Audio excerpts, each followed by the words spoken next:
Hello students, welcome in my class. Today we are starting exercise 6.2. Exercise 6.2 start करने से पहले उससे related कुछ रूल्स हैं, पहले वो सीख लेते हैं। इसमें जो आपका कॉन्सेप्ट यूज़ होना है parallel lines and a transversal line.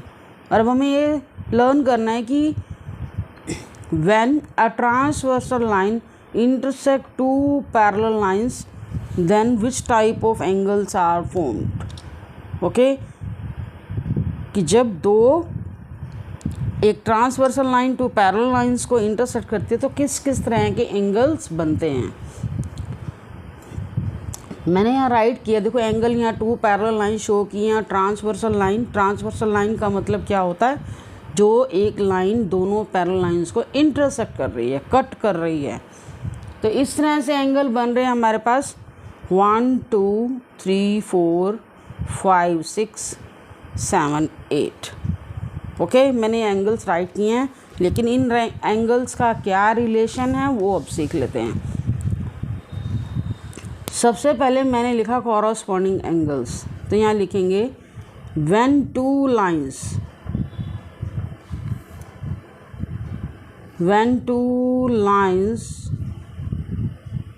are parallel and a transversal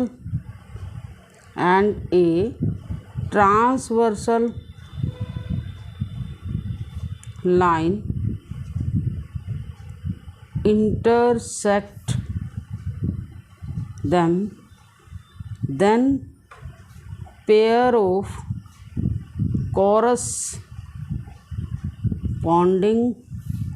angles are equal।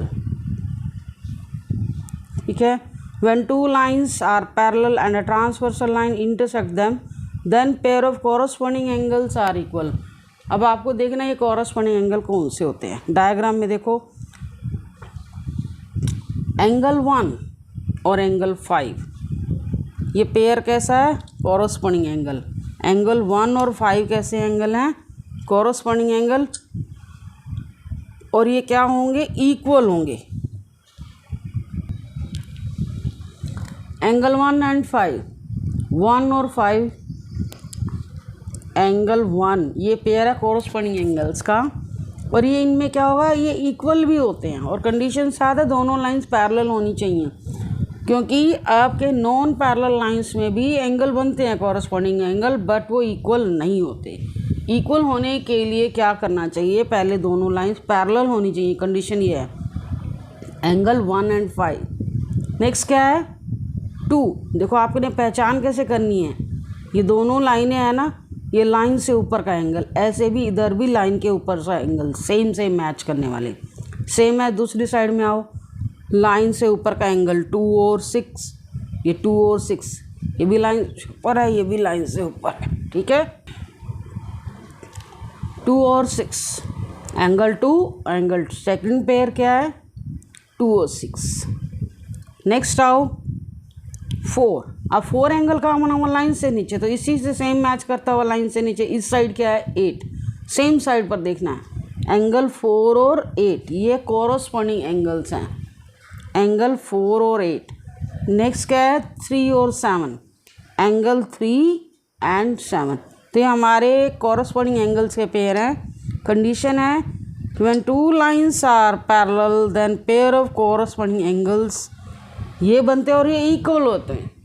एक बार फिर से रिपीट कर रहे हैं, 1 के साथ 5, लाइन से ऊपर सेम साइड वाले, 2 6 4 8 लाइन से नीचे, इधर से लाइन से नीचे 3 7। ओके, तो ये चीज़ आपने पहचान रखनी है, ये आपको पहचान होनी चाहिए। सेकंड क्या है, अब सेकंड पेयर जो बनेगा अल्टरनेट इंटीरियर एंगल्स का बनेगा।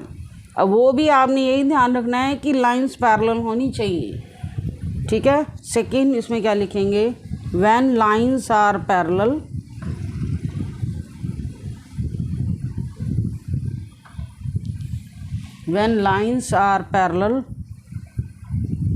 पैरेलल के साथ है एंड ए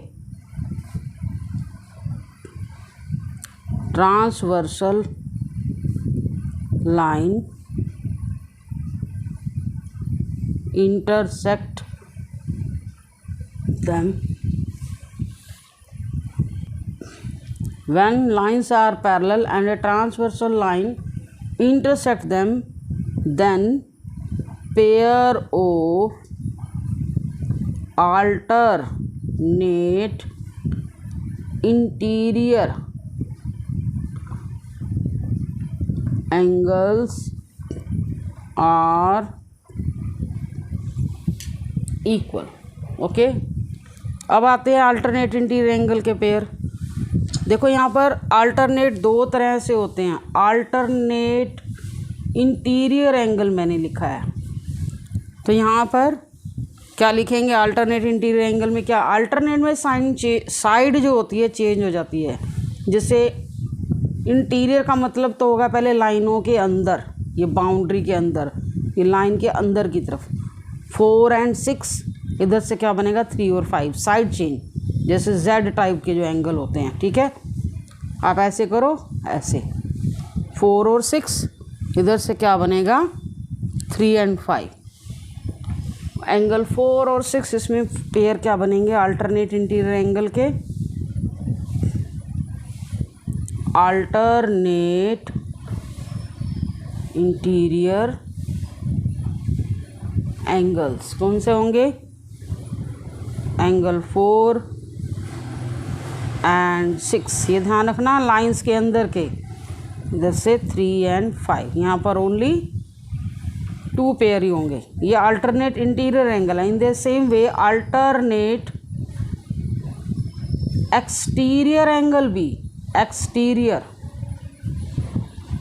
वो भी इक्वल होते हैं. एक्सटीरियर में क्या लिखोगे? जब बाहर की तरफ हो लाइन के. जस्ट लाइक क्या आएगा? अल्टरनेट एक्सटीरियर एंगल, ये लाइन के बाहर की तरफ 1 और 7. एंगल 1 किसके इक्वल होगा? 7 के. Angle 2 is equal to 8.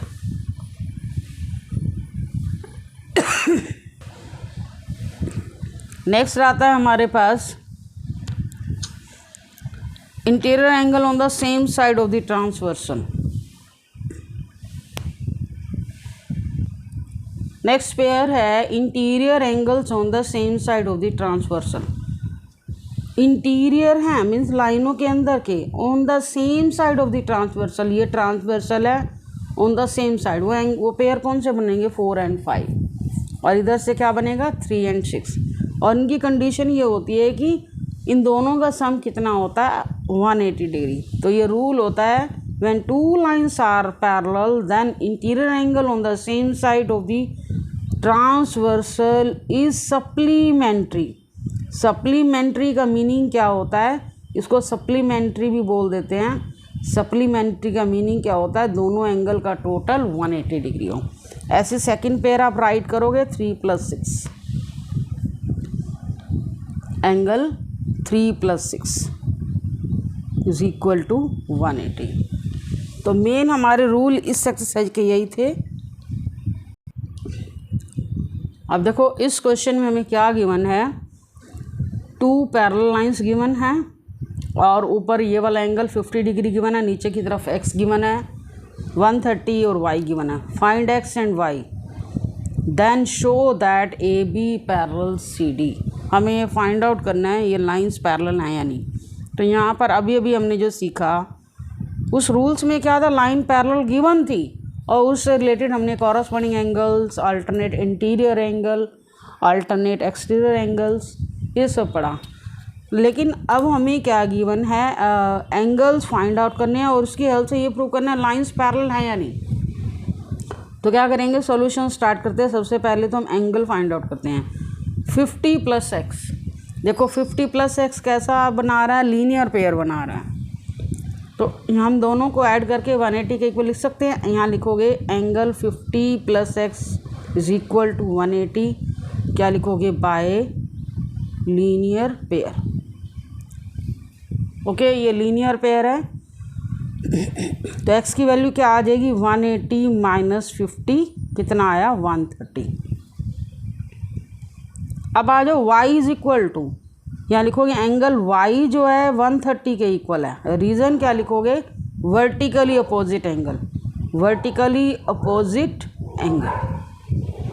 Okay, angle y किसके इक्वल है, 130 के इक्वल। ये वर्टिकली अपोजिट एंगल हैं और वर्टिकली अपोजिट एंगल इक्वल होते हैं, ऐसा हमने पहले पढ़ा। इससे पहले 6.1 एक्सरसाइज के रूल में इंट्रोडक्शन में देख लेना। 130 तो x की वैल्यू भी 130 आई, देखो x की वैल्यू भी 130 आई और y की वैल्यू भी 130 आई। तो ये कैसे एंगल हैं, अल्टरनेट इंटीरियर एंगल। अभी अभी मैंने आपको बताया अल्टरनेट इंटीरियर एंगल कैसे होते हैं, लाइंस के बिटवीन के, और इनमें साइड चेंज होती है, एक इधर का और एक इधर का। तो हमें पहले ये पढ़ा लाइंस पैरेलल हैं तो ये एंगल्स इक्वल हैं। अब आपको कन्वर्स करना होगा, इसका उल्टा करना होगा। अगर एंगल इक्वल हो तो लाइंस क्या होती हैं, पैरेलल होती हैं। अल्टरनेट इंटीरियर एंगल इक्वल हो, मतलब आपने पैरेलल लाइंस का जो रूल है ना, कोई एक रूल फॉलो कर दो। कोरस्पॉन्डिंग एंगल का भी एक पेयर प्रूव करके दिखा सकते हो, अल्टरनेट का भी दिखा सकते हो, अल्टरनेट एक्सटीरियर एंगल दिखा सकते हो, या angle on the same side of the transversal supplementary ये दिखा सकते हो। तो इस टाइम जो हमें इजी पड़ रहा है वही दिखाएंगे। मैंने x की वैल्यू निकाल दी और y की वैल्यू भी निकाल दी। तो यहाँ x is equal to y आ गया, x is equal to y आ गया। दोनों की वैल्यू कितनी आ गई, 130 डिग्री। तो अब लिखेंगे बट दीज आर, यहाँ लिखोगे but these are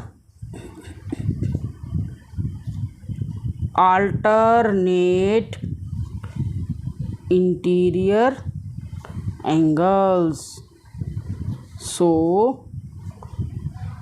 AB parallel CD। Okay, next question पे आते हैं। क्या गिवन है, तो इस क्वेश्चन में हमें क्या गिवन है, y और z एंगल की रेशो गिवन है। सबसे पहले जब भी रेशो में कुछ भी गिवन हो, चाहे कोई वैल्यू या एंगल, उसके साथ हम मल्टीपल ले लेते हैं। लिखेंगे लेट y एंगल क्या आएगा 3K। x नहीं यूज़ कर सकते क्योंकि x यहाँ पहले से ही नेम गिवन है, ठीक है। एंड z क्या आएगा 7K। ओके, और इसके साथ एक कंडीशन और गिवन है, AB parallel CD and CD parallel क्या है EF की। तो हम इस तरह से लिख सकते हैं AB parallel CD, CD parallel EF। और अभी हमने इंट्रोडक्शन में रीड किया, when two lines are parallel then their alternate interior angles are equal। देखो AB पैरेलल EF भी तो है, AB पैरेलल EF। तो इसमें जो एंगल X है और एंगल Z है, ये कैसे एंगल है, अल्टरनेट इंटीरियर एंगल, ठीक है। अल्टरनेट इंटीरियर एंगल कैसे होते हैं, लाइंस के अंदर की तरफ और साइड चेंज होनी चाहिए। 4 और 6 का पेयर है, ऐसे ही यहाँ पर X और Z का बन रहा है। आपने बीच वाली लाइन को हाइड कर देना है इस तरह से थोड़ी देर के लिए। तो इस तरह से देखो ये साइड चेंज होगी और ये लाइंस के अंदर के एंगल हैं। ओके, तो यहाँ लिखेंगे angle x is equal to z, और रीज़न क्या लिखोगे, अल्टरनेट इंटीरियर एंगल्स। तो हमारे पास z एंगल कितना है 7K, तो x की वैल्यू भी क्या आ जाएगी 7K। बट एक और भी हमें रूल दिखाई दे रहा है, AB पैरेलल CD भी तो है, AB पैरेलल CD। और इसमें आप x और y का रिलेशन कैसे बन रहा है, AB और CD के बिटवीन में 2 एंगल बन रहे हैं x और y। और ये कैसे angle on the same side of the transversal, और वो आपको पता है उन दोनों का टोटल कितना होता है 180। ये अभी मैंने इंट्रोडक्शन में दिखाया, angle on the same side of the transversal is supplementary, ठीक है। ट्रांसवर्सल मतलब एक साइड के एंगल। 4 + 5 इन दोनों का टोटल 180 होगा, 3 + 6 इन दोनों का टोटल 180 होगा। तो यहाँ पर भी हमारे पास कुछ ऐसे ही एंगल बन रहे हैं। तो angle x + y is equal to 180। Reason क्या लिखेंगे, angle on the same side of the transversal. इसका रीज़न लिखोगे angles on the same side of transversal. तो यहाँ पर x की वैल्यू कितनी है 7K, y की वैल्यू कितनी है 3K is equal to 180। 10K is equal to 180, K की वैल्यू क्या आएगी 180/10 इज इक्वल टू 18 डिग्री। तो के की वैल्यू 18 डिग्री आ चुकी है, तो एक्स क्या आएगा, एक्स कितना है 7K, तो एंगल एक्स की वैल्यू क्या आएगी 7K और के की वैल्यू हमारे पास 18 है, दोनों की मल्टीप्लाई करोगे आंसर आ जाएगा, कितना आया 126 डिग्री। तो एंगल एक्स की वैल्यू कितनी आई 126 डिग्री। ये आपको समझ आ गया होगा। नेक्स्ट क्वेश्चंस के लिए मिलते हैं नेक्स्ट वीडियो में। Okay, thank you for watching video.